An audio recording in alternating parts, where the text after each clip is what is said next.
Hello everyone, Coursera UPSC में आप सभी का स्वागत है। आज हम शुरू करें अपना पॉलिटी प्रैक्टिस सीरीज। ये हमारा केवल एक इंट्रोडक्टिव लेक्चर है। इसमें कुल 35 एमसीक्यू हैं जिनको आप ट्राई कीजिएगा सॉल्व करने का। ये हमारा पहला पार्ट है। इसमें अगर इस सीरीज़ को आप देखते हैं तो आप यूपी पीसीएस या अन्य स्टेट पीसीएस के साथ साथ यूपीएससी की भी प्रिपरेशन और रिवीजन दोनों साथ कर लेंगे इसमें। तो चलिए हम पहला क्वेश्चन देखते हैं। इसमें पहला क्वेश्चन है, संसदीय लोकतंत्र वो है जहाँ पे कथन ये दिया है, जन सहभागिता और संवर्ण वर्ग के बीच शासन के संतुलन बनाता, शासन के बीच संतुलन बनाता है। 2 दिया हुआ है, सरकार जनता के प्रति नहीं बल्कि निर्वाचित प्रतिनिधियों के प्रति उत्तरदायी होती है। 3 दिया है, सांसदों को अपने निर्वाचकों की ओर से विचार और कार्य करने के उत्तरदायित्व प्रत्यायोजित किया जाता है। तो बताइए इनमें से कौन सा कथन सही है। उम्मीद है सभी लोगों ने आंसर लगा लिया होगा। जिन लोगों ने ए लगाया था बिल्कुल सही है। देखिए यहाँ पे होता क्या है, संसदीय लोकतंत्र में यहाँ पे जन सहभागिता और संभ्रांत वर्ग के बीच शासन का संतुलन होता है। बिल्कुल सही है। ऐसा तो नहीं ना अमीर वर्ग ही शासन करते हैं, गरीबों के भी प्रतिनिधि होते हैं, सबके प्रतिनिधि होते हैं। हर क्षेत्र के लोकसभा क्षेत्र का निर्धारण किया जाता है। ये बिल्कुल सही है। जनता सरकार जनता के प्रति नहीं बल्कि उनके प्रतिनिधियों के प्रति उत्तरदायी होती है। तो ये भी बिल्कुल सही है। आपको पता होगा कॉन्फिडेंस मोशन लाया जाता है लोकसभा में, तो इसीलिए लाया जाता है। जिस दिन उनको कॉन्फिडेंस, सरकार को कॉन्फिडेंस खत्म हो जाएगा, वहाँ पे बहुमत खत्म हो जाएगा लोकसभा में, उस दिन सरकार गिर जाती है। तीसरा चीज़ देखिए, सांसदों को अपने निर्वाचकों की ओर से विचार और कार्य करने का उत्तरदायित्व प्रत्यायोजित किया जाता है। तो बिल्कुल सही है। ये कहीं ना कहीं हमारे प्रतिनिधि हैं ना, हमारे मतलब जो हम सोचते हैं हमारे लिए जो जरूरी है वो विचार रखते हैं संसद में जाकर के। तो ये बिल्कुल सही है। जिन लोगों ने लगाया था बिल्कुल सही है उनका। चलिए अगला देखते हैं। निम्नलिखित में से कौन सी एक अध्यात्मक प्रेसिडेंशियल सिस्टम की स्वरूप की सरकार की विशेषता है। प्रेसिडेंशियल सिस्टम जो प्रेसिडेंट होते हैं उनकी उस तरह की सरकार की विशेषता इसमें से है। कथन ए दिया, राष्ट्रपति विधायी निकायों का हिस्सा नहीं होता है। 2 दिया है, यह विधायी और कार्यपालिकी कृतियों को पृथक नहीं करता है। सी दिया है, राष्ट्रपति सामूहिक उत्तरदायित्व का सिद्धांत का पालन करता है। और डी दिया है, राष्ट्रपति की पदावधि विधानमंडल पर निर्भर करती है। बताइए कौन सा कथन सही है। जिन लोगों ने इसमें ए लगाया उनका बिल्कुल सही है। देखिए वहाँ के जो भी राष्ट्रपति प्रेसिडेंशियल सिस्टम जहाँ पे होता है, मतलब यूएसए में ये राष्ट्रपति पहले तो प्रत्यक्ष नियुक्त होते हैं या फिर प्रतिनिधियों के द्वारा चयनित होते हैं। दोनों सिस्टम हो सकता है। तीसरा चीज़ यहाँ पे देखिए, तो ये विधायिका तो पहला इसमें सही था क्योंकि वो विधानसभा के निकाय का हिस्सा नहीं होते, इसलिए उनकी क्या होती है, सामूहिक उत्तरदायित्व का सिद्धांत वो पालन नहीं करते हैं। 2 चीज़ें यहाँ पे तो सी गलत हो गया, पता चल गया यहाँ पे, क्योंकि यहाँ पालन कह रहा था जबकि पालन नहीं करते हैं। दूसरा चीज़ देखिए, यह विधायी और कार्यपालिकी कृतियों को पृथक नहीं करते हैं, तो ये गलत है। विधायिका और कार्यपालिका दोनों सेपरेट होते हैं, तो बी भी गलत हो गया। डी देखिए, तो राष्ट्रपति की पदावधि विधानमंडल पर निर्भर करती है, तो ये बिल्कुल गलत है। वहाँ पे निश्चित होती है, न कि निर्धारित होती है। भारत में निर्धारित करते हैं विधानमंडल, जब तक उनको बहुमत हासिल है तब तक वो सत्ता में रहेंगे, जिस दिन बहुमत खत्म तो वो सत्ता से गायब।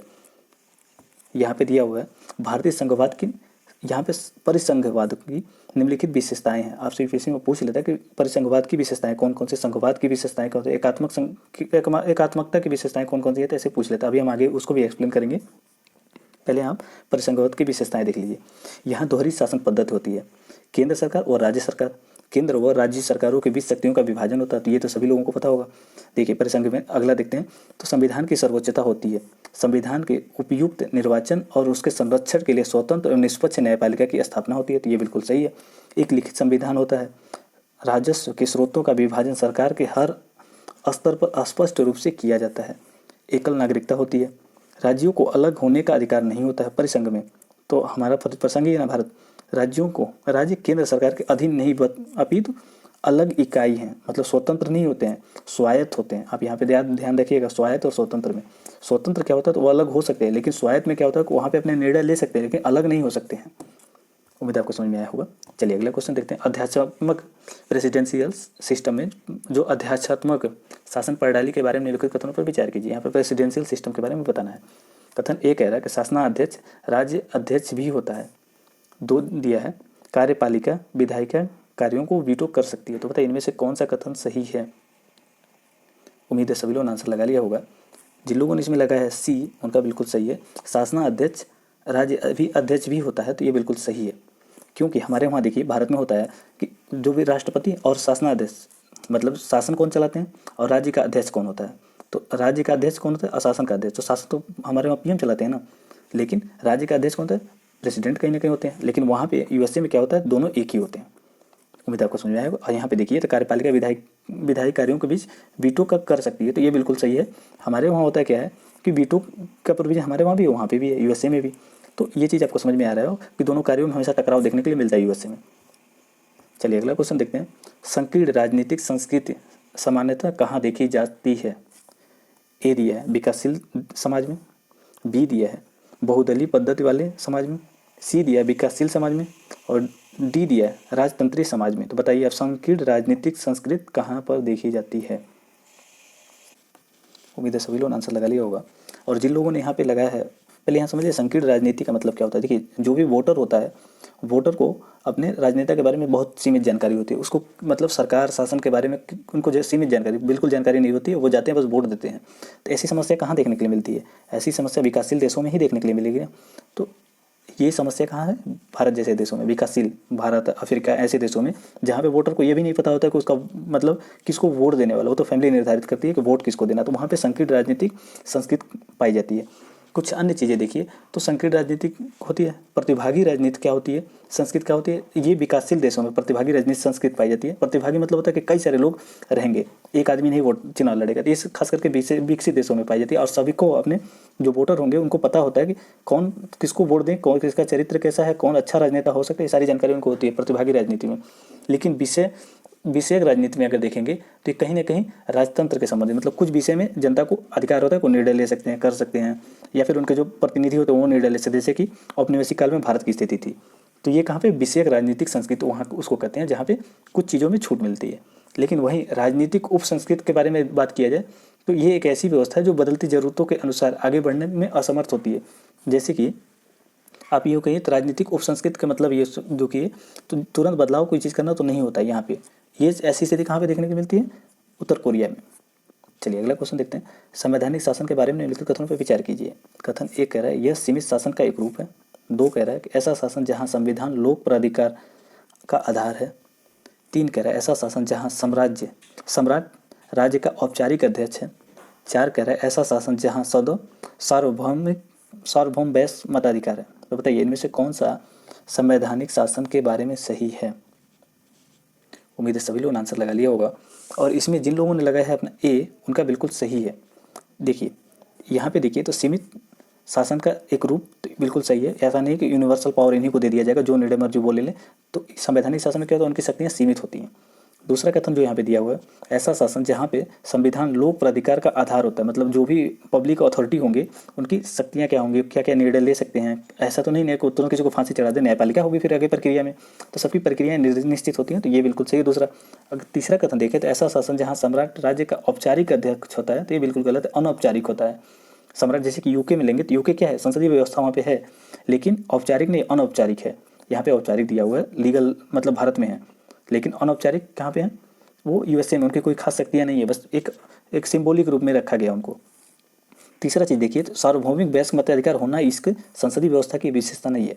मतलब ये हो, ये जरूरी थोड़ी है, हो भी सकता है, नहीं भी हो सकता है। इसलिए हम ये कह देंगे कि ये उदार लोकतंत्र की व्यवस्था है। जो सार्वभौमिक वयस्क मताधिकार है, ये संसदीय व्यवस्था का मतलब सिंबल नहीं है इसका। ये किसकी व्यवस्था का सिंबल है? इस उदार लोकतंत्र का ये पहचान है कि वहाँ पे सार्वभौमिक वयस्क मताधिकार हो, जो भी भारत में 18 वर्ष से ऊपर हो गया वोट दे सकता है। तो ऐसे भी समझ सकते हैं। तो जैसे ही आप 4 को कट करते या फिर 3 को कट कर लेते तो भी आप आंसर पे पहुंच सकते थे। जिन लोगों ने ये लगाया था उनका बिल्कुल सही है। चलिए अगला क्वेश्चन है, सरकार के अंग में शामिल है, क्या क्या शामिल है आपको ये बताइए। कथन ए दिया कार्यपालिका, 2 दिया विधायिका, 4 दिया न्यायपालिका और 5 दिया नगर पालिका। तो बताइए इनमें से सरकार के अंग कौन कौन से हैं? यहाँ पे ऑप्शन तो नहीं दिया हो, लेकिन आप सोचिए। जिन लोगों ने इसमें माना है, इसको कट किया है नगर पालिका को, तो बिल्कुल सही किया। ये तीनों हैं सरकार के अंग। अगर मैं संसद का अंग पूछूं तो फिर क्या होगा? चलिए अभी आगे क्वेश्चन से शायद मिले। चलिए अगला क्वेश्चन है, सार्वभौमिक वयस्क मताधिकार का अर्थ है कि देश के सभी वयस्कों को वोट देने का अधिकार प्राप्त होगा। कथन 2 है, लोगों का निर्णय ही लोकतंत्र सरकार का गठन करता है और उसके कामकाज के बारे में फैसला देता है। तो बताइए इनमें से कौन सा विचार सही है? उम्मीद है सभी लोगों ने आंसर लगा लिया होगा। और इसमें जिन लोगों ने लगाया है अपना सी, उनका बिल्कुल सही है। क्यों सही है? क्योंकि सार्वभौमिक वयस्क मताधिकार का अर्थ है कि देश के सभी वयस्कों को वोट देने का अधिकार है। अभी हमने पिछले भी टॉपिक में देख लिया क्वेश्चन में, ये तो बिल्कुल सही है। दूसरा देखिए, लोगों का निर्णय ही लोकतांत्रिक सरकार का गठन करता है और उनके कामकाज के बारे में फैसला देता है। तो ये भी बिल्कुल सही है, दोनों इसमें सही है। जिन लोगों ने जिन लोगों ने सी लगाया था उनका बिल्कुल सही है। चलिए अगला क्वेश्चन है, भारत की राज्य व्यवस्था के संदर्भ में निम्नलिखित कथनों पर विचार कीजिए। कथन 1 है, राष्ट्रपति राष्ट्रीय अध्यक्ष होता है और औपचारिक रूप से देश का सबसे बड़ा अधिकारी होता है। किसके संबंध में बता रहा है? भारत की राज्य व्यवस्था के बारे में आपको बताना है। दूसरा कथन कह रहा है कि प्रधानमंत्री सरकार का प्रमुख होता है और सरकार की ओर से अधिकांश अधिकारों का इस्तेमाल वही करता है।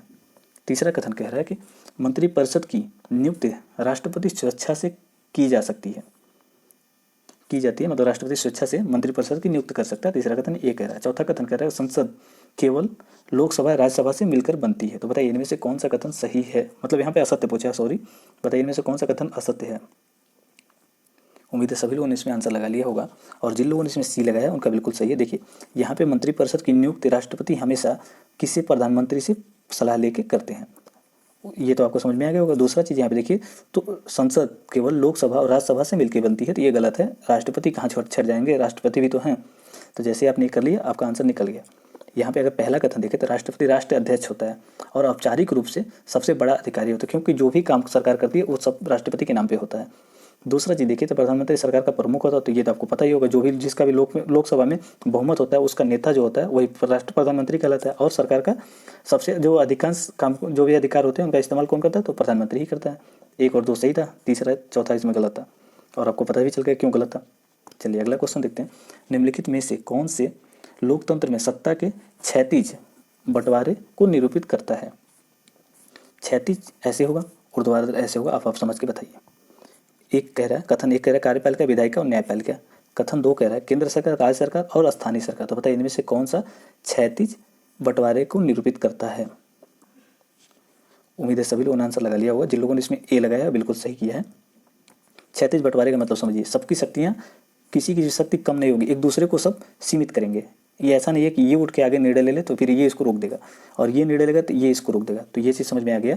जैसे कि कार्यपालिका, विधायिका और न्यायपालिका, ये दोनों तीनों एक दूसरे से सेपरेट होती हैं और एक दूसरे पर कहीं ना कहीं नियंत्रण रखती हैं। तो इनकी शक्तियाँ जब बराबर होगी तभी तो ये नियंत्रण रख पाएंगे। ऐसा नहीं है कि यहाँ पे न्यायपालिका ज़्यादा पावरफुल हो जाए तो फिर ये निर्णय, तो ये दोनों दब जाएंगे ना। तो इसलिए तीनों की शक्तियाँ बराबर होती है, इसलिए क्षैतिज इनको माना जाता है। शक्तियों का जो सत्ता होता है इसकी क्षैतिज बंटवारा होता है। लेकिन वहीं दूसरी तरफ देखें तो केंद्र सरकार, राज्य सरकार और स्थानीय सरकार, तो स्थानीय सरकार किस पे डिपेंडेंट है? राज्य सरकार। और राज्य सरकार किस पे वित्तीय के लिए डिपेंडेंट है? केंद्र सरकार पे। तो ये किस तरह का ऊर्ध्वाधर बंटवारा हो गया इस तरीके से, सेंट्रल, स्टेट और लोकल गवर्नमेंट।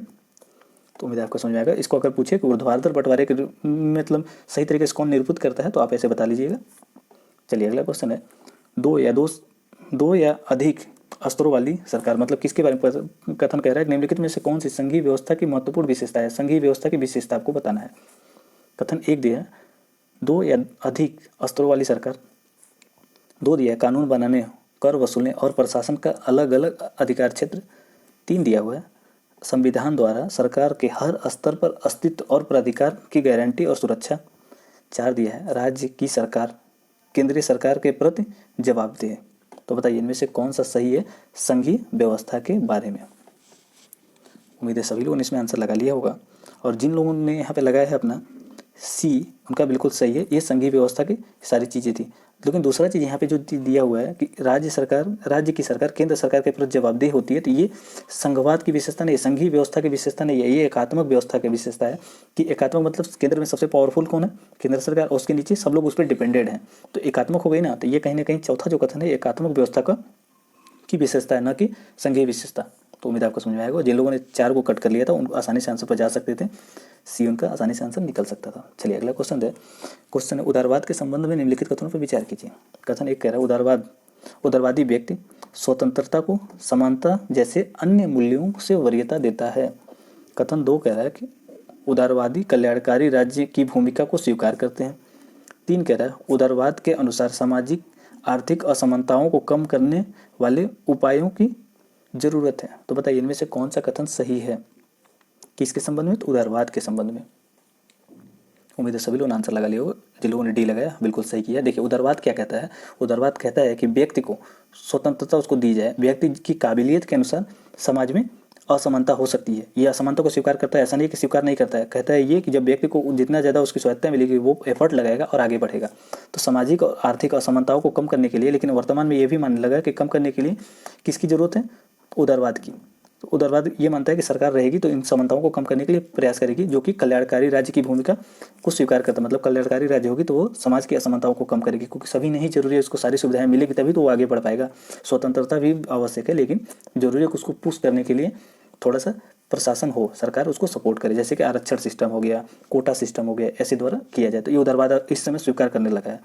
पहला कथन देखें तो उदारवादी व्यक्ति जो होता है व्यक्तिगत स्वतंत्रता को समानता से अधिक अन्य मूल्यों से अधिक वरीयता देता है। तो ये बिल्कुल सही है। ये क्या करता है कि उदारवाद ये व्यक्तिगत स्वतंत्रता पर ज़्यादा फोकस करता है। तो इसमें डी सही था, जिन लोगों ने डी लगाया था उनका बिल्कुल सही है। चलिए अगला क्वेश्चन है, राजनीतिक निम्नलिखित कथनों पर विचार कीजिए। राजनीतिक समानता की आवश्यकता उन बाधाओं को दूर करने के लिए है जिन्हें दूर किए बिना लोगों का सरकार में अपनी बात रखने और उपलब्ध साधनों तक पहुंचना संभव नहीं होगा। कथन 2 कह रहा है, भारत में समान अवसरों के मद्देनजर एक विशेष समस्या सुविधाओं की कमी की वजह से नहीं बल्कि कुछ सामाजिक रीति रिवाजों से सामने आती है। तो बताइए इनमें से कौन सा कथन सही है। ये कथन क्वेश्चन थोड़ा सा ट्रिकी है, आप थोड़ा सा ट्रिक लगाएंगे तो समझ में आ जाएगा आपको। उम्मीद है सभी लोगों ने इसमें आंसर लगा लिया होगा। जिन लोगों ने इसमें सी लगाया था उनका बिल्कुल सही है। देखिए भारत में होता क्या है कि सबको तो अवसर है, लेकिन जातिवाद व्यवस्था, धर्मवाद की वजह से असमानताएं आज भी पड़ी हुई हैं। आप देखेंगे कि मैनुअल स्कैवेंजिंग का इशू क्यों आता है, क्योंकि एक जाति वर्ग के लोगों को ही मैनुअल स्कैवेंजर बनाया जाता है। उनको नालियों साफ करने के लिए क्यों रखा जाता है, क्यों नालों में आजकल सबसे ज़्यादा SC और ST कैटेगरी के लोग ही मरते हैं। यही तो रीज़न है, क्योंकि समान उनको अवसर तो दिया गया है, लेकिन जातिवाद की वजह से आज भी उनको कहीं ना कहीं उसी मामले में ढकेला जाता है उन काम में, इसी की वजह से। तो ये बिल्कुल सही है। भारत में समान अवसरों के मद्देनजर एक विशेष समस्या सुविधाओं की कमी की वजह से नहीं, मतलब उनको सुविधा तो मिल रही है, सरकार फंड भी कर रहा है, थोड़ा करप्शन को जोड़ सकते हैं यहाँ पे, समझ सकते हैं करप्शन है वो तो बात अलग है, लेकिन सुविधा दी जा रही है। बल्कि कुछ सामाजिक रीति रिवाज सामने आ रहे हैं जिसकी वजह से समान अवसर भी उनको मिलने के बाद भी वो आगे नहीं बढ़ पा रहे हैं। पहला कथन देखें तो राजनीतिक समानता की आवश्यकता उन बाधाओं को दूर करने के लिए है जिन्हें दूर किए बिना लोगों का सरकार में अपने बात रखने और उपलब्ध संसाधन तक पहुंचना संभव नहीं होगा। तो ये बिल्कुल सही है। राजनीतिक समानता की आवश्यकता इसीलिए होती है कि लोग अपनी बातें रख पाएँ। चलिए अगला क्वेश्चन देखते हैं। अगला क्वेश्चन है, निम्नलिखित कथनों पर विचार कीजिए। कथन 1 कह रहा है कि भारतीय संविधान सरकार को लोक हितकारी कार्य करने के हेतु अधिकार प्रदान करता है। 2 कथन कह रहा है कि समाज की आकांक्षाओं व उनके लक्ष्यों को अभिव्यक्त करने को सुनिश्चित करने का उत्तरदायित्व सरकार का होता है। तो बताइए इनमें से कौन सा कथन सही है। उम्मीद है सभी लोगों ने आंसर लगा लिया होगा। जिन लोगों ने सी लगाया था बिल्कुल सही है। देखिए भारतीय संविधान सरकार को लोक हितकारी कार्य करने हेतु अधिकार प्रदान करता है। DPSP के बारे में आप पढ़ लीजिएगा, वहाँ से पता चल जाएगा ये चीज़ दिया हुआ है। दूसरा कथन देखें, समाज की आकांक्षाओं, मतलब जो भी आकांक्षा है समाज की, और उनके लक्ष्यों को की अभिव्यक्ति को सुनिश्चित करने का दायित्व सरकार का होता है। ये भी बिल्कुल सही है। दोनों कथन सही थे। जब DPSP पढ़ेंगे तो वहाँ पर आपको पता चल जाएगा। चलिए अगला क्वेश्चन है, कठोर संविधान परिवर्तन के दबाव से नष्ट हो जाते हैं और यदि संविधान अत्यधिक लचीला है तो वह समाज को सुरक्षा और पहचान नहीं दे पाएगा। कथन 2 कह रहा है, मतलब ये तो था कथन, अब कारण देखिए। कारण ये है कि सफल संविधान प्रमुख मूल्यों की रक्षा करने और नई परिस्थितियों के अनुसार स्वयं को ढालने में संतुलन रखते हैं। तो बताइए इनमें से कौन सा कूट सही है। एक कह रहा है कि A और R दोनों सही हैं, लेकिन जो रीजन है वो आंसर को सही तरीके से व्याख्या नहीं करता है। दूसरा कथन कह रहा है कि आंसर और रीजन दोनों सही हैं, लेकिन रीजन जो आंसर की व्याख्या नहीं करता है। 3 कह रहा है कि आंसर सही है परंतु रीजन गलत है। D कह रहा है कि आंसर सही गलत है परंतु रीजन सही है। तो बताइए इनमें से कौन सा कथन सही है। देखिए यहाँ पे जो चीज़ दिया हुआ है, पहला कथन ये बिल्कुल सही है, लेकिन यहाँ पे जो कारण दिया हुआ है ये सही व्याख्या नहीं कर पा रहा है, लेकिन दोनों कथन सही हैं। तो इसमें B जिन लोगों ने लगाया था बिल्कुल सही है, कारण कथन की व्याख्या नहीं कर पा रहा है। चलिए अध्यात्मक शासन प्रणाली के संदर्भ में निम्नलिखित कथनों पर विचार कीजिए। कथन 1 कह रहा है, इसमें राष्ट्रपति प्रमुख का होता है, इसमें राष्ट्रपति राष्ट्र का प्रमुख होता है। 2 कह रहा है कि इसमें राष्ट्रपति सरकार का प्रमुख होता है। 3 कह रहा है कि इसमें राष्ट्रपति का चुनाव आमतौर पर प्रत्यक्ष या मतलब प्रत्यक्ष मतदान के द्वारा होता है सामान्यतः। 4था कथन कह रहा है इसमें राष्ट्रपति विधायिका के प्रति जवाबदेह नहीं होता है। तो बताइए इनमें से कौन सा अध्यात्मक शासन प्रणाली से संबंधित सही है। प्रेसिडेंशियल सिस्टम के बारे में कथन दिया हुआ है। उम्मीद है सभी लोगों ने आंसर लगा लिया होगा, और जिन लोगों ने इसमें D लगाया उनका बिल्कुल सही। अभी हमने डिस्कस किया कि राष्ट्रपति राष्ट्र का प्रमुख होता है और वो सरकार का भी प्रमुख होता है, दोनों का प्रमुख होता है। जबकि भारत में क्या होता है, राष्ट्रपति राष्ट्र का प्रमुख होता है लेकिन सरकार का प्रमुख PM होते हैं, प्राइम मिनिस्टर होते हैं। अगर तीसरा कथन देखें तो राष्ट्रपति का चुनाव आमतौर पर प्रत्यक्ष मतदान से लेकिन अप्रत्यक्ष मतदान से भी होता है। ये दोनों प्रक्रिया से हो सकता है। USA में अप्रत्यक्ष होता है, मतलब जो भी आपकी जनता है एक छोटे से राज्य की, वो अपने एक प्रतिनिधि का चयन करेंगे, प्रतिनिधि इनको चयन करेंगे, इस तरीके से होता है। चौथा कथन देखें तो इसमें राष्ट्रपति विधायिका के प्रति जवाबदेह नहीं होता, तो ये बिल्कुल सही है क्योंकि ये विधायिका का हिस्सा नहीं होते हैं। तो डी जिन लोगों ने लगाया था उनका बिल्कुल सही है। चलिए अगला क्वेश्चन देखते हैं। अगला क्वेश्चन है संसदीय शासन व्यवस्था के संदर्भ में निम्नलिखित बिंदुओं पर विचार कीजिए। कथन ए दिया हुआ इस व्यवस्था में आमतौर पर प्रधानमंत्री सरकार का प्रमुख होता है। कथन 2 दिया प्रधानमंत्री विधायिका में बहुमत वाले दल का नेता होता है। 3 दिया है इस व्यवस्था में देश के प्रमुख के रूप में राजा या राष्ट्रपति कोई भी हो सकता है। तो बताइए संसदीय व्यवस्था के संबंध में कौन सा कथन सही है। उम्मीद है सभी लोगों ने आंसर लगा लिया होगा। जिन लोगों ने डी लगाया बिल्कुल सही। आप यहाँ से कंफ्यूज मत होइए कि राष्ट्र राजा वाला कॉन्सेप्ट है। यहाँ पे देखिए यूके में होता क्या है, वहाँ पे आज भी राजा हैं, कहीं ना कहीं जो देश के प्रमुख होते हैं वो राजा हैं, भारत में राष्ट्रपति हैं। तो इसमें कोई कंफ्यूज होने वाली बात नहीं है, दोनों जगह अलग अलग है। देखिए लीगल इनकी अथॉरिटी माना जाता है इनको, लेकिन यहाँ पे इनको औपचारिक नहीं अनौपचारिक होते हैं, ये लीगल अथॉरिटी हैं। तो ये दोनों कथन सही थे संसदीय शासन प्रणाली के संबंध में। और भारत संसदीय प्रणाली किससे लिया, तो यूके से ही लिया है। चलिए अगला कथन देखते हैं। चलिए अगला क्वेश्चन देखते हैं। संसदीय व्यवस्था के संदर्भ में निम्नलिखित कथनों पर विचार कीजिए। कथन 1 कह रहा है कि इसमें संसद को अपना संचालन खुद करने तथा अपने सदस्यों का व्यवहार नियंत्रित करने की शक्ति होती है संसदीय व्यवस्था में। कथन 2 दिया है इसमें विधायिका को विशेषाधिकार के हनन का दोषी पाए जाने पर भी अपने सदस्यों को दंडित करने का अधिकार नहीं है। तो बताइए इनमें से कौन सा कथन सही है संसदीय व्यवस्था के संदर्भ में। उम्मीद है सभी लोगों ने आंसर लगा लिया होगा। जिन लोगों ने ये लगाया था बिल्कुल सही है। देखिए यहाँ पे दंड देने का अधिकार है, इसीलिए तो कभी कभी ऐसा होता है कि 1 हफ्ते के लिए मतलब 2-3 सेशन के लिए उनको प्रतिबंधित कर दिया था, वो सेशन में भाग नहीं लेंगे। तो ये दंड देने का अधिकार है। जो चीज़ यहाँ पे दिया होता है वो गलत हो गया, क्योंकि यहाँ पे कह रहा था कथन कि अधिकार नहीं है दंड देने का, तो ये बिल्कुल गलत है, दंड देने का अधिकार है उनको। चलिए अगला क्वेश्चन देखते हैं। अगला क्वेश्चन संघवाद के संबंध में निम्नलिखित कथनों पर विचार कीजिए। कथन 1 कह रहा है यह एक संस्थागत प्रणाली है जो केंद्र एवं प्रांतीय स्तर पर व्यवस्थाओं में समाहित होती है। क्या संघवाद। कथन 2 कह रहा है प्रत्येक सरकार अपने क्षेत्र में स्वायत्त होती है। 3 कह रहा है लोगों की दोहरी पहचान एवं निष्ठाएं होती हैं। 4 कह रहा है केंद्र व राज्यों के मध्य किसी टकराव को रोकने या सुलझाने के लिए न्यायपालिका हस्तक्षेप नहीं कर सकती है। तो बताइए इनमें से कौन सा कथन सही है। उम्मीद है सभी लोगों ने आंसर लगा लिया होगा। जैसे ही आपको पता होगा कि हमारे वहाँ सुप्रीम कोर्ट क्या करता है कि राज्यों एवं संघ के व केंद्र के बीच टकराव होता है तो क्या करते हैं, हस्तक्षेप करती है और दोनों को मामले को सुलझाती है। तो यहाँ पे जैसे आप कट करेंगे तो आपको आंसर मिल जाएगा, ए सी और बी कट जाएगा, आपका सही आंसर हो 1 2 3। यहाँ पे देखिए समझिए थोड़ा सा। देखिए संघवाद क्या होता है कि छोटे छोटे राज्यों को मिल करके एक सरकार मतलब देश का गठन करते हैं, अलग अलग अपने क्षेत्रों में स्वायत्त होते हैं। ऐसे क्यों हमारे वहाँ संघवाद को ही अपनाया गया, फेडरलिज्म को क्यों अपनाया गया, क्योंकि हमारे वहाँ बहुत बड़ा भौगोलिक क्षेत्र है, अलग अलग स्वायत्तता नहीं दी जाएगी तो इतने बड़े क्षेत्र को रेगुलेट नहीं कर पाएगी केंद्र सरकार केवल एक जगह से। तो क्या होगा, अलगाववाद की व्यवस्था मतलब स्थिति बन जाएगी। तो इसीलिए ये व्यवस्था अपनाई गई थी। और प्रत्येक जो सरकार होती है राज्य सरकार, ये स्वायत्त होती है, स्वतंत्र नहीं होती है। स्वायत्त ज़्यादातर क्वेश्चन में स्वतंत्र दे देता है, वो गलत होता है, स्वायत्त है। देखिए आप कभी भी मिलते होंगे किसी दोस्त से जो दूसरे राज्य का है, तो क्या कहता होगा मैं गुजरात से हूँ, हरियाणा से हूँ, यूपी से हूँ, दिल्ली से हूँ, या फिर उत्तराखंड, दूसरे राज्यों का नाम बताता है। तो उनकी अलग अलग पहचान होती है, उनकी निष्ठाएं होती हैं। इसीलिए संघवाद की ये थोड़ी समस्या है कि लोग अपने अपने क्षेत्रों से पहचाने जाते हैं, न कि उनको नेशनलिटी तो उनकी सेकेंडरी हो जाती है, प्राइमरी उनकी क्या होती है, क्षेत्रीय पहचान हो जाती है कि वो हर जगह क्षेत्र से ही पहचाने जाते हैं।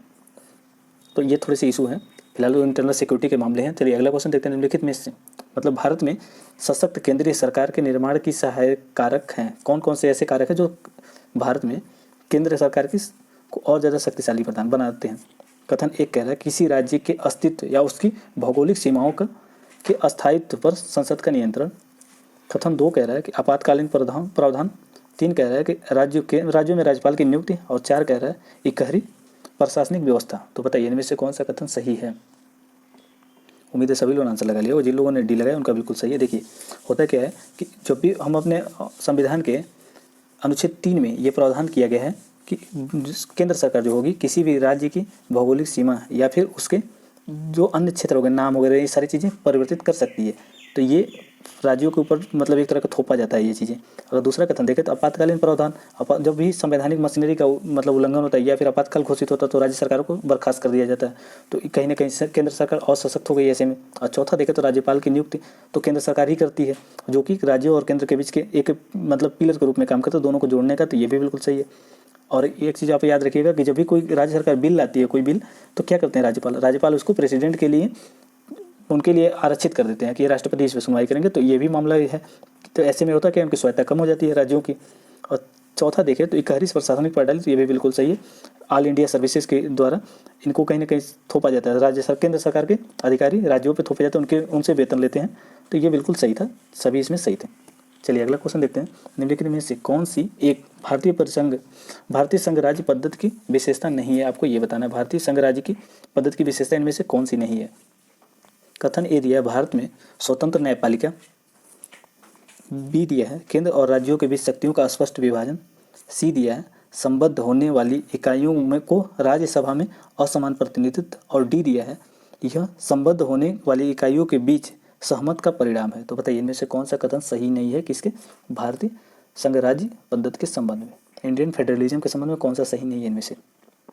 उम्मीद है सभी लोगों ने आंसर लगा लिया होगा। जिन लोगों ने इसमें डी को लगाया है, कट किया है, उन्होंने बिल्कुल सही किया, क्योंकि ये सहमति नहीं है। यहाँ पे जो भी राज्य हैं अपनी मर्जी से अलग नहीं हो सकते हैं। यहाँ पे जो कि दिया हुआ है सहमति है, सहमत का परिणाम है, तो ये बिल्कुल गलत है, सहमत नहीं है। राज्य यहाँ अलग नहीं हो सकते हैं, कुछ भी कर लें लेकिन राज्य अलग नहीं हो सकते। ऐसा कोई प्रोविजन नहीं दिया हुआ कि भारत के राज्य जो है वो सहमत हैं, उनका एग्रीमेंट है, एग्रीमेंट को तोड़ के अलग हो जाए, जैसे कि यूएस से पेरिस एग्रीमेंट से अलग हो गया था। तो यहाँ कोई सहमति नहीं है, तो डी इसमें गलत आंसर। तो बाकी सारी बात सही थी। स्वतंत्र न्यायपालिका, तो ये बिल्कुल सही है, क्योंकि जब ये राज्य की कोई प्रॉब्लम हो तो पहुंच जाते हैं संसद में, मतलब संसद कह रहा हूँ सॉरी, न्यायपालिका में, सुप्रीम कोर्ट में। और दूसरा यहाँ पे देखें तो केंद्र और राज्यों के बीच शक्तियों का स्पष्ट विभाजन, तो ये बिल्कुल सही है। तीसरा देखिए तो संघबद्ध होने की वाली इकाइयों को राज्यसभा में असमान वितरण, तो हाँ ये बिल्कुल सही है, लेकिन उनका वहाँ पे प्रतिनिधित्व है राज्यसभा में। अगर लोकसभा किसी तरह की कोई कार्रवाई करती है तो उसको कौन रोकता है, राज्यसभा रोकता है। तो ये एक तरह से जो राज्यों के विरोध में कोई भी कानून होगा तो राज्यसभा वहाँ पे संभालती है, उसको टैकल करती है। तो ये बिल्कुल सही था। चलिए अगला क्वेश्चन देखते हैं। संसदीय स्वरूप के शासन का प्रमुख लाभ है, जो संसदीय व्यवस्था उसके क्या लाभ हैं आपको ये बताना है। ए दिया हुआ है कार्यपालिका विधानमंडल दोनों स्वतंत्र रूप से कार्य करते हैं, संसदीय व्यवस्था की बात यहाँ पे हो रही है। बी दिया है यह नीति की निरंतरता प्रदान करता है और यह अधिक दक्ष होती है। सी दिया है कार्यपालिका विधानमंडल के प्रति उत्तरदायी बनी रहती है। और डी दिया है सरकार के अध्यक्ष को निर्वाचन के बिना नहीं बदला जा सकता। तो बताइए इनमें से कौन सा माध्यम सही है संसदीय स्वरूप के बारे में। उम्मीद है सभी लोगों ने आंसर लगा लिया होगा। यहाँ देखिए कार्यपालिका और विधानमंडल दोनों स्वतंत्र रूप से कार्य करते हैं, तो ये किसी प्रेसिडेंशियल सिस्टम के संबंध में सही है, न कि संसदीय सिस्टम में। तो ये गलत हो गया। दूसरा चीज़ देखें तो ये नीति की निरंतरता प्रदान करता है और अधिक दक्ष होता है। तो बताइए अधिक दक्ष कैसे है, दोनों में हमेशा टकराव होता रहता है। और निरंतरता कहाँ प्रदान करता है, जैसे सरकार गई तो नीति को बदल दिया जाता है, हटा दिया। जैसे कि 12वीं पंचवर्षीय योजना के बारे में हम देखेंगे तो 2014 में ही हटा दिया, जबकि वो कंप्लीट होता है 2017 में।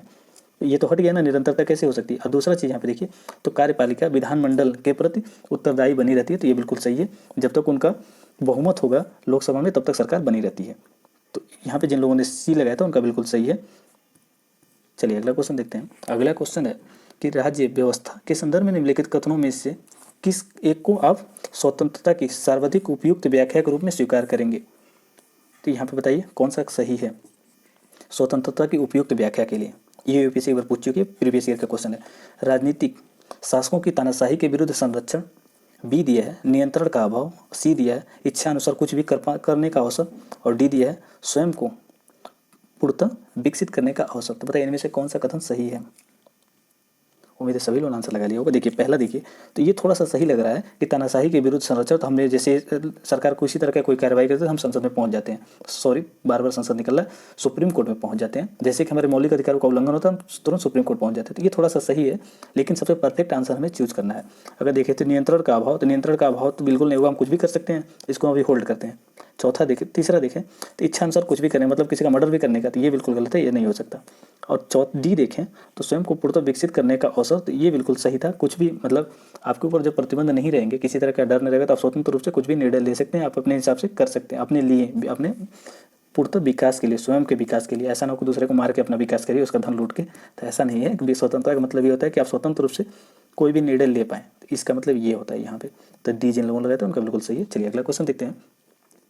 अगला क्वेश्चन निम्नलिखित में से कौन सी भारतीय संविधान की एकात्मकता की विशेषताएं हैं, आपको ये बताना है। एकात्मकता की इनमें से विशेषताएं क्या है। एकात्मकता मतलब कि जैसे कि एक ही गवर्नमेंट हो, मतलब फेडरलिज्म ना हो, यहाँ पे अन्य राज्य सरकारों की ना हो, वो चीज़ यहाँ पे कौन सा व्यक्त करता है। तो एक कथन ये दिया है एकल नागरिकता, 2 दिया है एकल संविधान, 3 दिया है एकीकृत न्यायपालिका, और 4 दिया है संघ एवं राज्यों के बीच शक्तियों का विभाजन, और 5 दिया है आपातकालीन प्रावधान। तो बताइए एकात्मकता को कौन सा इसमें से विशेषताएं हैं। उम्मीद है सभी लोगों ने आंसर लगा लिया होगा। पहले हम एक एक किनारे से इसको समझते हैं। आपातकालीन प्रावधान एकात्मकता को व्यक्त करता है, तो जैसे ही 5 को सही मानेंगे तो एक कट गया। अब दूसरा चीज़ देखिए, संघ एवं राज्यों की शक्ति का विभाजन, तो ये संघात्मक विशेषता है, न कि एकात्मक का। अब 4 जिसमें भी है उसको कट कर लीजिए, तो आपका यहाँ पे बी और डी कट गया, ए इसका सही आंसर निकल गया। उम्मीद है सभी लोगों ने आंसर लगा लिया होगा। अब देखते हैं हम यहाँ पे एकल नागरिकता संघवाद और एकात्मकता की विशेषताएं क्या क्या होती है, दोनों को सेपरेट तरीके से समझिए। हो सके तो नोट करना हो तो नोट कर सकते हैं।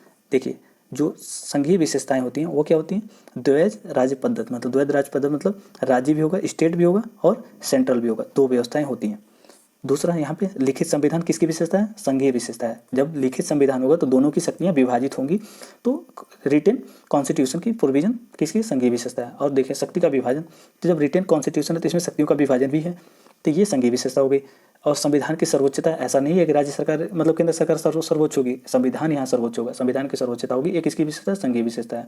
कठोर संविधान, मतलब ऐसा नहीं है कि केंद्र सरकार जब चाहे तब बदल दे, तो कठोर संविधान किसकी विशेषता है, संघीय विशेषता है। देखिए स्वतंत्र न्यायपालिका किसकी विशेषता है, तो संघीय विशेषता है। द्विसदनीय प्रणाली, द्विसदनीय मतलब राज्यसभा और लोकसभा। राज्यसभा में किसकी प्रतिनिधित्व है, राज्यों का है ना, और लोकसभा में लोगों का प्रतिनिधित्व है। तो राज्य जो द्विसदनीय व्यवस्था है ये भी कहीं ना कहीं संघीय प्रणाली की विशेषताएं हैं। अब देखिए एकात्मक विशेषताएं देख लेते हैं जो एकात्मकता को व्यक्त करती हैं। तो पहला देखिए इनमें सशक्त केंद्र, केंद्र के पास थोड़ी सी शक्तियाँ अधिक है ना, कैसे, आपातकालीन प्रोविजन को जैसे। तो सशक्त केंद्र, उसके पास जैसे कि वित्त के लिए राज्य सरकार कहीं ना कहीं थोड़े बहुत निर्भर रहते ही है ना, राज्यों उनके ऊपर थोड़े क्या बहुत निर्भर रहते हैं। राज्यों का अनवरत मतलब वो कभी भी नष्ट नहीं हो सकते, राज्य अनस्वर मतलब वो नष्ट नहीं, उनको राज्य अपनी मर्जी से स्वतंत्र रूप से सेपरेट नहीं हो सकते। ये कहीं ना कहीं सकते किसके संबंध में, एकात्मकता के संबंध में ही है। देखिए दूसरा एकल संविधान, ये किसके संबंध में, एक ही संविधान है ना, तो यहाँ पे एकल संविधान दिया हुआ था तो ये सही था। तो ये भी किसकी विशेषता है, एकात्मकता की विशेषता है। और दूसरा चीज़ यहाँ पे देखिए, तो आपातकालीन प्रावधान तो यहाँ पे हमने देख ही लिया वो सही है। एकल नागरिकता ये भी बिल्कुल सही है, एकात्मकता की ही विशेषताएं हैं। और अन्य चीज़ें देख लिए तो एकीकृत न्यायपालिका, देखिए स्वतंत्र न्यायपालिका का संबंध क्या है, संघीय विशेषता है, लेकिन एकीकृत न्यायपालिका की विशेषता क्या है, एकात्मकता की विशेषताएं हैं। तो यहाँ पे जिन लोगों ने लगाया था 1 2 3 5 उनका बिल्कुल सही है। चलिए अगला क्वेश्चन देखते हैं, भारत में संसदीय प्रणाली की सरकार क्यों है। तो आपको ये बताना है कि भारत में संसदीय प्रणाली की सरकार है क्यों है, आपको ये बताना है। कथन ए कह रहा है कि लोकसभा जनता द्वारा प्रत्यक्ष रूप से निर्वाचित होती है, क्या इसलिए है संसदीय प्रणाली। या दूसरा, संसद संविधान में संशोधन कर सकती है। तीसरा दिया हुआ सी, राज्यसभा को भंग नहीं किया जा सकता।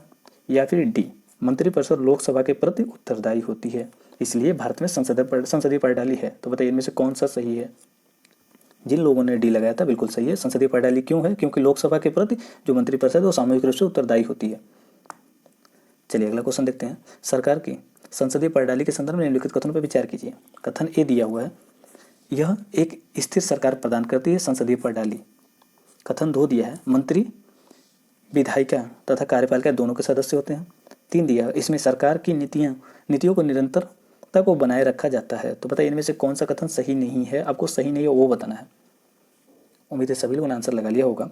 और जिन लोगों ने इसमें लगाया है अपना बी, उनका बिल्कुल सही है, क्योंकि यहाँ पे देखिए तो मंत्री विधायिका और कार्यपालिका दोनों के सदस्य होते, तो ये तो बिल्कुल सही है, क्योंकि यहाँ पे गलत पूछा था। तो 2 जिसमें वो कट कर दिया, आपको आसानी से आंसर मिल जाएगा। बी इसका सही है, क्योंकि 2 सही है, इसमें सही नहीं पूछा था। तो देखिए यहाँ पे देखिए, तो यह एक स्थिर सरकार प्रदान करता है। तो अभी हमने पिछले ही क्वेश्चन में देखा कि क्या होता है, जो सरकार होती है वो लोकसभा के प्रति उत्तरदायी होती है। जैसे उसका वहाँ पे बहुमत खत्म हुआ, लोकसभा में सरकार गई, तो फिर कहाँ स्थिर सरकार प्रदान करता है, तो स्थिर सरकार नहीं प्रदान करता। प्रेसिडेंशियल सिस्टम में स्थिर सरकार प्रदान होती है, लेकिन संसदीय प्रणाली में नहीं। और तीसरा कथन देखिए, तो इसमें सरकार की नीतियों की निरंतरता को बनाए रखा जाता है। तभी हमने पिछले ही क्वेश्चन में देखा था कि सरकार की नीतियों की निरंतरता नहीं बनाया जाता। एग्जाम्पल के रूप में 12वीं पंचवर्षीय योजना को ले सकते हैं, नीति आयोग उसके द्वारा ला दिया गया। बहुत सारी योजनाओं को जब अगली सरकार आती है तो उसको बंद करके नई योजना लाती है, तो ऐसे समझ सकते हैं। चलिए अगला क्वेश्चन देखते हैं। अगला क्वेश्चन, संघवाद के संदर्भ में निम्नलिखित कथनों पर विचार कीजिए। कथन 1 कह रहा है, संघवाद एक संस्थागत प्रणाली है जो 2 प्रकार की राजनीतिक व्यवस्थाओं को समाहित करती है तथा प्रत्येक अपने क्षेत्र में स्वतंत्र होते हैं। संघवाद के मतलब यहाँ पे आप पहले कथन में ध्यान दीजिएगा। दूसरा कथन कह रहा है, इस प्रकार के लोगों की दोहरी पहचान और निष्ठाएं होती हैं। तीसरा कथन कर, केंद्र एवं राज्यों के मध्य किसी टकराव को रोकने के लिए एक स्वतंत्र न्यायपालिका की व्यवस्था होती है। तो बताइए इनमें से कौन सा संघवाद के संबंध में सही है। उम्मीद है सभी लोगों ने आंसर लगा लिया होगा। देखिए पहला कथन जो कह रहा है कि संघवाद एक संस्थागत प्रणाली है जो 2 प्रकार की राजनीतिक व्यवस्थाओं को समाहित करती है, तो यहाँ तक तो सही है। प्रत्येक अपने क्षेत्र में स्वतंत्र स्वायत्त होते हैं, अब यहाँ ध्यान दीजिएगा, तो इसलिए पहला गलत हो गया। दूसरा देखें तो इस प्रकार के लोगों की दोहरी पहचान और निष्ठाएं होती हैं, तो ये बिल्कुल सही है। सभी लोग अपने क्षेत्र से जुड़े होते हैं, उनकी पहचान अलग होती है, सब कुछ सेपरेट होता है। देखेंगे अब गुजरात के पहनावा अलग है, हरियाणा का पहनावा अलग है, वहीं यूपी के लोगों की भाषा बोली पहनावा अलग है, खाना भी अलग है, साउथ के लोगों की अलग है, नॉर्थ ईस्ट के लोगों की अलग है, तो ये बिल्कुल सही है। सभी लोग अपने अपने क्षेत्र से जुड़े होते हैं। तीसरा देखिए तो केंद्र और राज्यों के में टकराव को रोकने के लिए स्वतंत्र न्यायपालिका, तो ये भी बिल्कुल सही है। 2 और 3 सही है, जिन लोगों ने सी लगाया था उनका बिल्कुल सही है। चलिए अगला क्वेश्चन देखते हैं। संघीय एवं एकात्मक सरकार के संदर्भ में निम्नलिखित कथनों पर विचार कीजिए। कथन एक कह रहा है कि एकात्मक सरकार में एक लिखित संविधान होना चाहिए, तो बताइए ये क्या सही है? एक लिखित संविधान होना चाहिए। दूसरा है यहाँ पे संघीय सरकार में संविधान की सर्वोच्चता होती है, तो बताइए क्या ये सही है? तीसरा कथन कह रहा है एकात्मक सरकार में संविधान कठोर या लचीला हो सकता है, तो बताइए इनमें से कौन सा सही कथन है? उम्मीद है सभी लोगों ने आंसर लगा लिया होगा। पहले हम समझते हैं यहाँ पे एकात्मक सरकार में एक लिखित संविधान होती है, तो एकात्मक सरकार में होती है एक लिखित संविधान या फिर संघीय सरकार में? बताइए। संघीय सरकार की विशेषता है, अभी हमने पढ़ा था कि एक लिखित संविधान होना किसकी विशेषता है? संघीय विशेषता है, क्योंकि दो राज्य जब कई राज्य मिल करके एक संघ का गठन करेंगे एक साथ मिल करके, तो वहाँ पे एक लिखित संविधान होना चाहिए, सबकी शक्तियाँ विभाजित होनी चाहिए। तो जैसे ही आप एक कट करेंगे आपको आंसर मिल जाएगा सी जिन लोगों ने लगाया था उनका बिल्कुल सही है, क्योंकि यहाँ पे एकात्मक, यहाँ पे जो लिखित संविधान है किसकी विशेषता है? संघीय विशेषता, न कि एकात्मकता की। दूसरा चीज़ यहाँ पे देखिए जो संघीय सरकार में संविधान सर्वोच्च होता है, तो बताइए संघीय सरकार में संविधान सर्वोच्च होता है ना? बिल्कुल सही होता है। संघीय सरकार में संविधान सर्वोच्च होता है, न कि केंद्र सर्वोच्च होता है। तीसरा कथन देखें तो एकात्मक सरकार में संविधान कठोर भी हो सकता है, लचीला भी हो सकता है, तो ये बिल्कुल सही है। भारत में दोनों का मिश्रण है, तो 2 और 3 सही है। जिन लोगों ने सी लगाया था उनका बिल्कुल सही। चलिए अगला क्वेश्चन देखते हैं। यदि किसी देश को रिपब्लिक कहा जाता है तो इसका क्या अभिप्राय है? अभी 26 जनवरी मना है, तो इसके हिसाब से देख लीजिए। एक कह रहा है एक निर्वाचित राष्ट्रपति का होना। 2 कथन कह रहा है राजनीतिक संप्रभुता का जनता में निहित होना। 3 कह रहा है किसी भी विशेषाधिकार प्राप्त वर्ग का अनुपस्थिति होना। तो बताइए इनमें से कौन सा सही है? रिपब्लिक का मतलब गणराज्य का मतलब कौन सा सही है?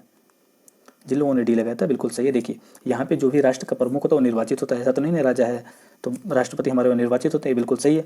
राजनीतिक संप्रभुता का जनता में निहित होना, जनता अपने राजनेता का चयन करती है, तो ये बिल्कुल सही है। यहाँ पे अगला कथन देखिए तो किसी भी विशेषाधिकार प्राप्त वर्ग की अनुपस्थिति, तो ये भी बिल्कुल सही है। यहाँ ऐसा नहीं है कि गुप्ता जी प्रमुख होंगे या शर्मा जी आगे होंगे, ब्राह्मण मतलब कोई क्षत्रिय होगा तो वो आगे होगा, सबको बराबर अधिकार दिया गया है, कोई भी यहाँ आगे नहीं है। यहाँ पे किसी भी विशेषाधिकार प्राप्त वर्ग की अनुपस्थिति तो बिल्कुल सही है। यहाँ पे जिन लोगों ने डी लगाया था उनका बिल्कुल सही है। चलिए अगला क्वेश्चन देखते हैं। अगला क्वेश्चन भारतीय संविधान की संघीय संरचना के संदर्भ में निम्नलिखित कथनों पर विचार कीजिए। कथन एक कह रहा है केंद्रीकरण प्रवृत्ति में यह कनाडाई संघ के मॉडल के समान है। 2 कथन कह रहा है कि यह केंद्र के अनुचित हस्तक्षेप के खिलाफ राज्यों के हितों की रक्षा के लिए एक ऊपरी सदन का प्रावधान करती है, तो बताइए इनमें से कौन सा सही है भारतीय संविधान की संघीय संरचना के संदर्भ में? उम्मीद है सभी लोगों ने आंसर लगा लिया होगा। जिन लोगों ने सी लगाया था उनका बिल्कुल सही है। देखिए एक कनाडा के संघीय मॉडल पर आधारित है, तो ये बिल्कुल सही है। और दूसरा चीज़ यहाँ पे अभी हमने पढ़ा था कि राज्यसभा का प्रोविजन किसके संबंध में है? ये कहीं ना कहीं केंद्र सरकार के अनुचित हस्तक्षेप हुए राज्यों के हितों को जो रक्षा करता है कौन? राज्यसभा। तो दोनों इसमें सही था। चलिए आज का लास्ट क्वेश्चन है, ये क्वेश्चन है संघीयात्मक शासन प्रणाली व्यवस्था की प्रमुख विशेषताओं में सम्मिलित नहीं है, तो आपको संघात्मक शासन प्रणाली की विशेषताओं में से कौन सा इसमें नहीं है वो बताइए आप। पहला दिया हुआ है दोहरी शासन प्रणाली, तो बताइए दोहरी शासन प्रणाली किसकी विशेषता है? संघात्मक शासन प्रणाली की विशेषता है ना, या नहीं है? दूसरा देखिए संविधान संशोधन में राज्य की भूमिका। तीसरा कथन दिया एकल नागरिकता। चौथा दिया है शक्तियों का पृथक्करण, शक्तियों का विभाजन या शक्तियों का पृथक्करण। तो बताइए इनमें से संघात्मक शासन व्यवस्था की विशेषता कौन सी है? उम्मीद है सभी लोगों ने आंसर लगा लिया होगा। जिन लोगों चलिए अभी देखते हैं दोहरी शासन व्यवस्था, तो बताइए द्वैध शासन राज्य पद्धति किसकी विशेषता है? संघात्मक की है, तो बिल्कुल सही है। अब दूसरा चीज़ यहाँ पे देखें, दूसरा चीज़ कह रहा है कि संविधान संशोधन में राज्य की भूमिका, तो ये बिल्कुल सही है। जो भी फेडरलिज्म से संबंधित प्रोविजन होगा और उसमें संविधान संशोधन करती है लोकसभा, तो राज्यों के मतलब 50% राज्य उसकी मतलब पारित करेंगे तभी वो पास होगा, नहीं तो नहीं होगा। अब तीसरा देखिए एकल नागरिकता है, तो एकल नागरिकता किसकी व्यवस्था है? ये एकात्मकता की विशेषता है, न कि संघात्मक की। 3 जैसे ही कट करेंगे आप 3, चलिए एक ही में तो कोई बात नहीं, इससे आंसर निकलेगा। शक्तियों का विभाजन, तो बताइए शक्तियों का विभाजन है ना, ये संघीय व्यवस्था की है कि सभी की शक्तियाँ क्या क्या होंगी, सीमाएं सेट हो जाती हैं। तो इसमें देखें तो इसमें क्या पूछा था? सम्मिलित नहीं है। और देखें तो सम्मिलित किस में नहीं है? एकल नागरिकता किसकी विशेषता है? ये एकात्मकता की विशेषता है। तो हमारा आंसर सही निकल जाएगा सी, क्योंकि इसमें पूछा था सम्मिलित नहीं है, तो 3 ही बस सम्मिलित नहीं, बाकी सभी संघात्मक शासन व्यवस्था की विशेषता है। ये सीरीज देखने के लिए धन्यवाद।